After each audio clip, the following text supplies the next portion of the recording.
Hi everyone, this is Amy and welcome back to my channel. Today we're making a Korean mussel soup. For this dish, we need 2 pounds of mussels. I like to store these in the fridge with a damp cloth over them so they stay fresh. And we want to give these a really good solid scrub.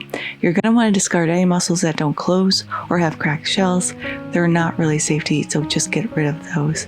If it still has the beard, just take a firm hold with 2 fingers and rip that right off. It's pretty easy to get rid of. We also need 1 shallot cut in half or a small onion, 2 scallion whites, we're going to save the greens for garnish, 1 Korean pepper or jalapeno if that's what you have, just cut in half, remove the seeds if you don't want as much heat, 2 cloves of garlic, just giving these a rough chop, adding the mussels to a pot with enough water just to submerge them, our chili pepper, our shallot, and our scallions. You want to bring this up to a boil, lower it to a simmer, add in the garlic, and a ½ teaspoon of salt.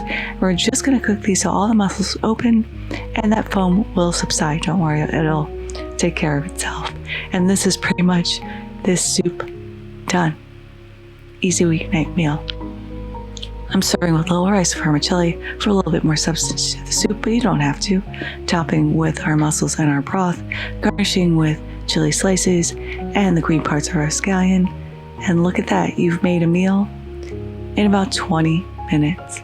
Now let's go ahead and give this a taste.